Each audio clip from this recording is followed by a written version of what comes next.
Just gonna go ahead.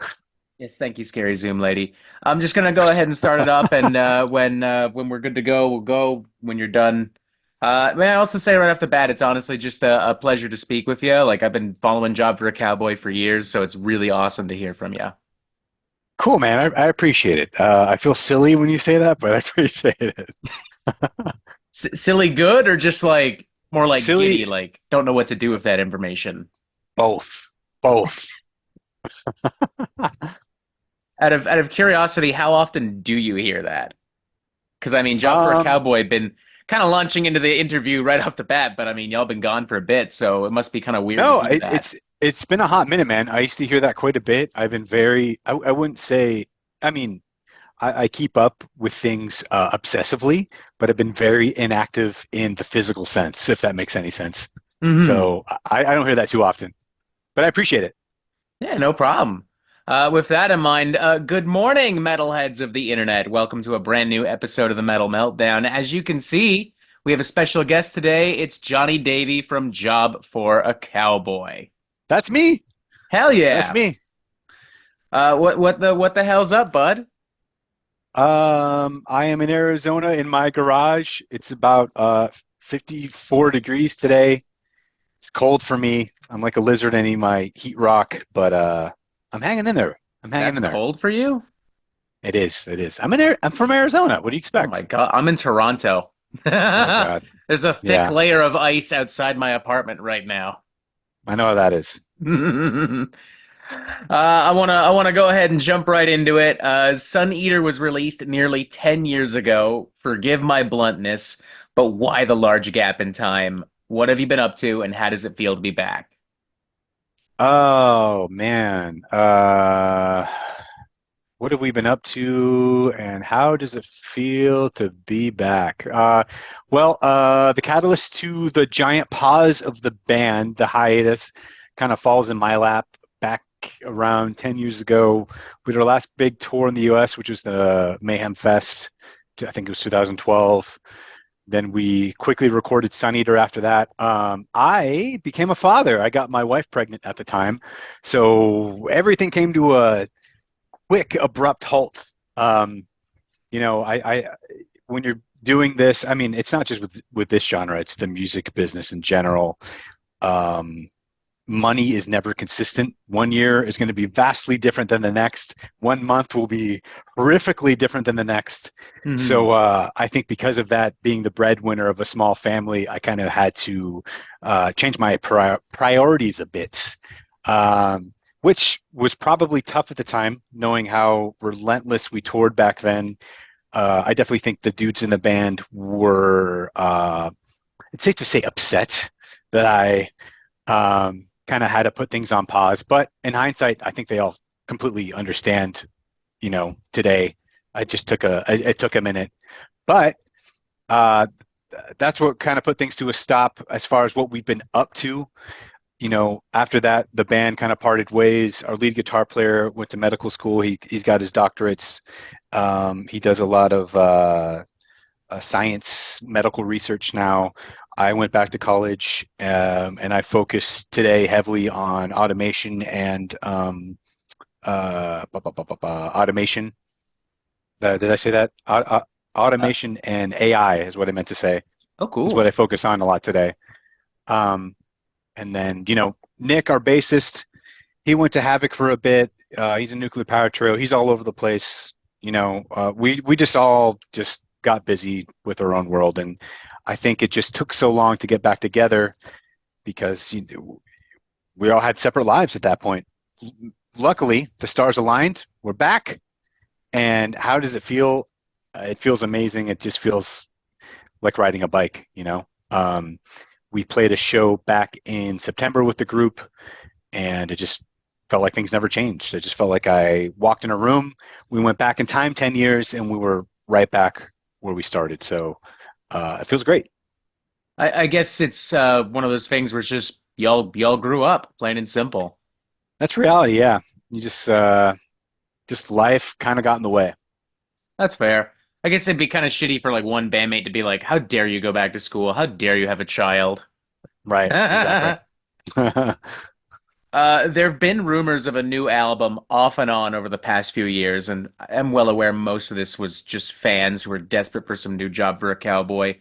But even so, I can't help but wonder, is Moon Healer something you've been slowly working on over time, or is this more so something where it's like, all right, now we're really back, let's get in the studio, get this done, and now a couple months later, Moon Healer is here. No, it's been a very slow progress. It wasn't like, hey, let's knock this record out this year. It's been a very slow progress. I think even shortly after Sun Eater, our lead guitar player started writing some material. It just took a really, really long time with how busy we've been in our own personal lives. So it's been a very slow snail pace, just chipping away at this.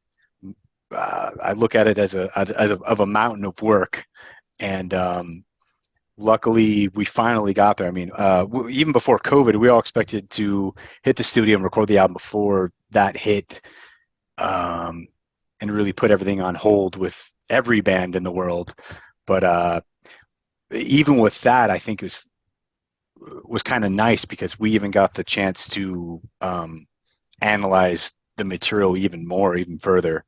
But yeah, I guess to answer your question, it's just been a very long time. It's been years and years and years in the making. I guess the good thing, yeah, about COVID is like you guys get to look at about that gap in time, you get to look at the music and like really analyze every detail. Is it fair to say that the Moon Healer that's about to come out because of that and because you guys have grown up is better than the version of Moon Healer that might have come out in say 2016, 2017 if y'all just kept trucking? Absolutely. Yes. I think with the time, we could definitely refine the record to a very greater degree than what it would have been. So absolutely. How does Moon Healer tie thematically to the previous album Sun Eater? Um, it's a heavy question, and I know I'm going to get asked that every interview. So let me try to do my best. With Sun Eater, it was a concept record. It We had a very close friend who dove heavily into hallucinogenic drugs, and with that, they kind of lost their touch of reality. So with Sun Eater, it was a focus on how it affected their life, how it affected their life rather. And with the new album Moon Healer, it was more into digging into what they believed in.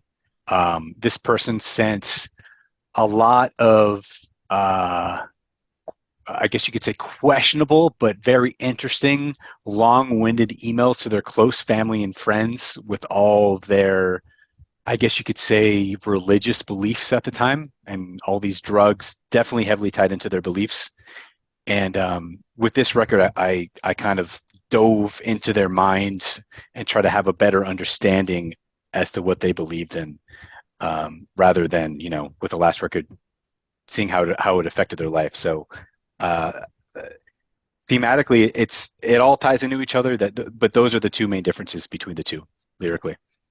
Do you mind sharing what some of those religious, spiritual beliefs are? It had heavily to do with, I don't want to get. I've been asked this multiple times. The music scene is so small that I don't want to make it very obvious as to who this person is because I Okay. think people would quickly recognize as to who they are. But it has heavily to do with Gnosticism and uh, dimethyltryptamine, too Okay. specifically on how those two things tie into one another. Did you or anyone else in Job for a Cowboy, by any chance, have any experiences with hallucinogenic drugs that informed the album's creation? The blank face says it all for me. Uh, just due to our professions today, I refuse to comment. But let's say hypothetically, Okay, that could totally have fair. occurred. That could have occurred, In and theory, we have in a deeper theory, understanding with this person. Yes. totally fair. And I want to ask, I know that you had worked with Naveen Koperweiss as well with Flesh Rot back in 2010. But how did you settle on him to work on Moon Healer with you guys? Me and Naveen go way back. We share a pretty crazy bond back in our late teens. Job for Cowboy's first tour was with Cow Decapitation, Animosity, Misery Index, and that tour specifically was a huge influence because a lot of those bands, Shit, that's a good like tour too.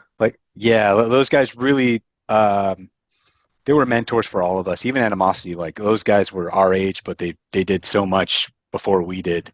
But the guys in Cal Decapitation, Misery Index, we became super close. They took us under their wing and they showed us the ropes, and we got a very good understanding on life on the road with those guys.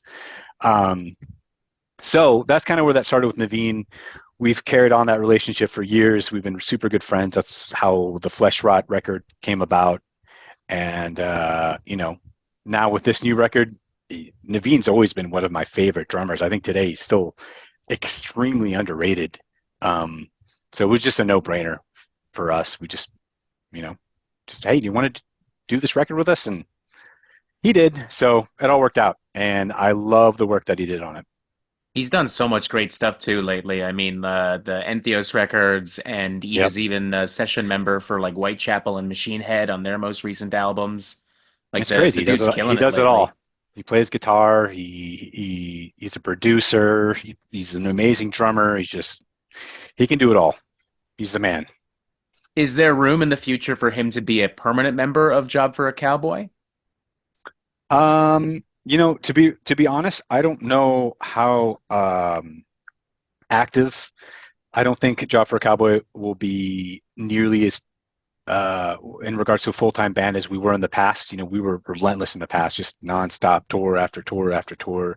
Uh, I the home to me was either in a van or on a bus, and that was my life. So I guess there's potential for that, but I guess we'll see. I guess it depends on how many things will commit as far as playing live and touring and whatnot. But I mean, even moving forward, I'd love to work with Naveen again. Like, he's one of my closest friends, and I just think he's amazing. So So I guess before maybe, any job for a cowboy, diehard longtime fans get too excited. I guess it's fair to say this current reunion is, we're playing things by ear. Like you're not going to commit to like a whole bunch of stuff and just, get back out there and kill it. yeah, I think it's pretty safe to say. I don't think we'll be an extremely active touring band. I mean, I have a family now. Other guys have other full-time careers, so I think it'd be impossible for us to have a full-time commitment. But part-time doing a bunch of special things is very much, I would say, um, prevalent in our future. You also worked with Tony and Alan in a band called Serpent of Gnosis. Is this a Hmm. project you'd want to return to in the future? Yeah, Serpent of Gnosis was kind of the catalyst to kind of get this record going again. Alan Glassman kind of wrote a Death Grind record, like, "Hey, do you guys, you know, do you want to do your thing on this?" It was a blast. It was fun. Kind of, it ignited the spark again in all of us to work together. And after that, we're like, okay, let's.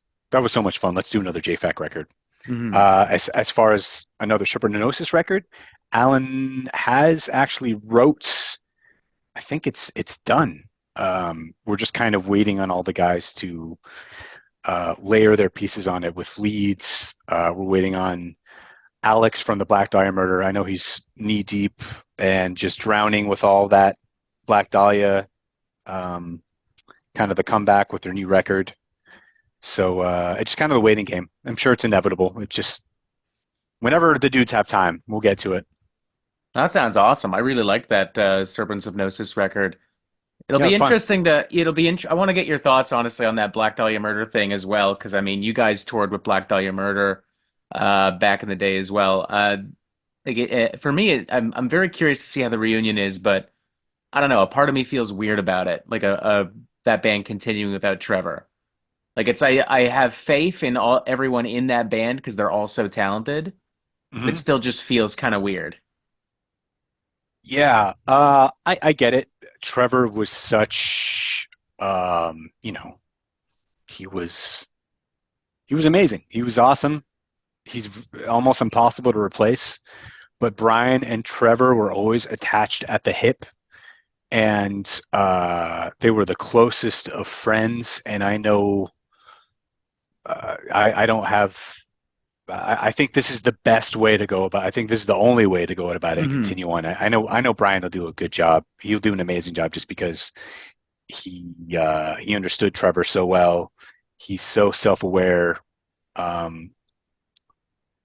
with the band, the Black Dahlia Murder itself, and what's expected moving forward. So I think it'll be great. And I actually just hit him up recently and said, "Hey, when can I hear something? Where are you guys at?" And because I'm anxious to hear it. I saw them live when we did the Blue Ridge Festival recently in September, and I thought he did an amazing job. So um, I it's going to be tough for him. It's the shoes to fill are astronomical, but if there's anyone to do it, it's Brian. Hmm.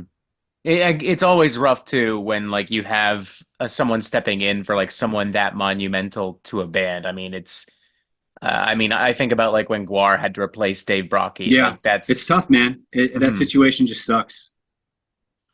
Um, Uh, Despite your transition to progressive death metal, Job for a Cowboy is widely known and remembered as a pioneer of deathcore. I want to ask how you feel about your influence on the genre and how you feel about the genre today. I'm really sorry. My headset died on me. Can you hear me? Yes, I can. Can you repeat that one? I'm sorry. Sure, I lost that question. not a problem at all. Despite the transition to progressive death metal, Job for a Cowboy is widely known and remembered as a pioneer of deathcore. I want to ask you, how do you feel about your influence on the genre, and how do you feel about deathcore today? Oh my gosh, you're gonna get me in trouble. Uh-oh. Spicy, No, spicy taking coming. no, not really. I'm just joking. Oh man. I guess this kind of ties into gatekeeping and elitism. Um, I've hmm, it's always been a strange one for me personally. You know, reflecting back, I think I could admit that I was guilty of being a bit of an elitist myself to some regard. And you know, it's a strange mindset to have, especially back then when your band wasn't considered or accepted in that gatekeeping or elitist group, if that makes Hmm. any sense. Um, but uh, as far as our influence goes of deathcore, I mean, I think it's awesome. It's. I mean, I don't think about a whole lot. It's just something we created. I mean, I was in high school at the time. I was writing those riffs with our guitar player and his mom's garage back when I was 15 and 16 when we put out the Doom EP. Um, and it's awesome that people still reflect on that and still really enjoy it. As far as what I think of the deathcore scene today, I mean, it's vastly different.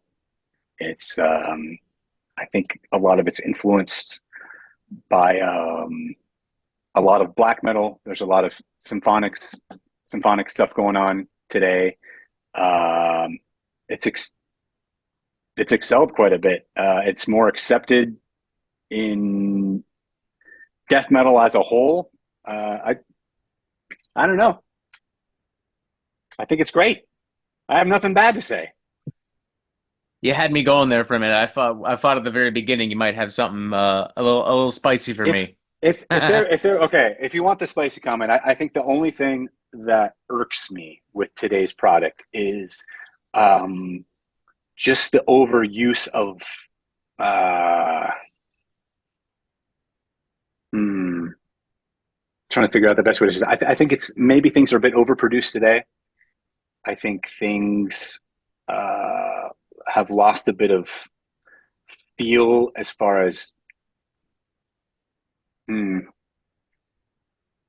I think my biggest irk is production is what it comes down to. I Okay. think everything feels too processed. I think everything's a bit overdone. I want more of a I kind of miss the more live atmosphere that you would see back in the day compared to now. I feel But that. I think that pendulum will swing pretty hard too. I think that's just what happens. Things go one way and they go the other, and I think we're going to see that aspect come back pretty hard. I honestly, I'd agree with that because I mean, I think about how like there's such a big like old school death metal movement right now Mm-hmm. after years Exactly. of like, I'm glad you said that. It's the complete old school death metal, and then mhm. there's over the top production, bands playing with backing tracks, like layered backing tracks. It's just a very vast between the two, and I think I don't know. I think And things are going to even go like back to one way. even in like the late 2000s, you had like the thrash metal revival with like Municipal Waste, Toxic Holocaust after years of like, thrash metal kind of not being thrash metal, getting more experimental. So I could picture deathcore having that same kind of renaissance in maybe like a couple of years or so. I think it's inevitable. I might be totally wrong. Who knows what direction it's going to go? But um, I feel that rumbling sooner than later. In a recent video, I talked about the benefits of a possible remaster or re-recording of the Doom EP. Is this something that Job for a Cowboy would be interested in? Maybe for like a 20th anniversary kind of thing? Sure. Someone wants to remaster it, go for it. As far as re-recording it, I think the band's so vastly different now. It'd be really tough to swallow um, re-recording those tracks. I feel like if we were to do it, we would want to modernize them, but I don't think we have any interest in that. I think they are what they are. They will live in that time capsule, and but as far as remaster goes, yeah, that's actually something we've discussed. So maybe that might come in the future. Who knows, eh? Yeah. And I've got one more question for you, and I'll let you go on your way. It's been a pleasure to speak with you. But as far as like long-term touring plans for Job for a Cowboy, I know earlier you said you're kind of playing things by ear, but as far as 2024 is concerned, can people expect to see Job for a Cowboy hitting the road soon? So there's a lot of talks and discussion as to what we're going to do. Discussions have been slow, just due to the fact of what I said. We all have so many things going on. I think it's pretty safe to say you will see us somewhere near you in the near future, but time will tell. Unfortunately, just nothing's set in stone yet, so I can't really talk about it. Fair enough. And I think I lied. I actually do have one more question for you. No problem. How old is your son now? I got a 5 and an 8-year-old now. So are they aware of Job for a Cowboy, and what do they think of it? Um, I think yeah, I think they're vaguely aware, but they could care less. that's that's the dad life. Yeah, I don't expect them to, but you know, it's I'm sure it'll be cool, maybe interesting for them when they get a little older to look back on it. Their dad being a complete clown on stage, so I'm sure at some point it'll be a fun laugh for them. You should like when they become teenagers and they become like kind of like snobby and bratty and like when they become teenagers, you should show them Job for a Cowboy and be like, "This is what I put on hold for you, my son, my love." And he just looks at you like, "Whatever, Dad." No, I think I was a maniac back in the day, so I think I got a lot of understanding for them if they turn into maniacs themselves. I think that's what Hell it comes yeah. down to. Well, it's been an absolute pleasure speaking with you, Johnny. Anything else you want to say before we sign off? No, just check out our new record, Moon Healer. It comes out at the end of February, and if you enjoy it, please buy it. Buy some merch. Help us out, and otherwise, have a good day. All right. Well, y'all heard him, guys, gals, and non-binary pals. Check out Moon Healer when it comes out in February. Subscribe to here if you have not already done so. And as always, you have yourself a fantastic fucking day.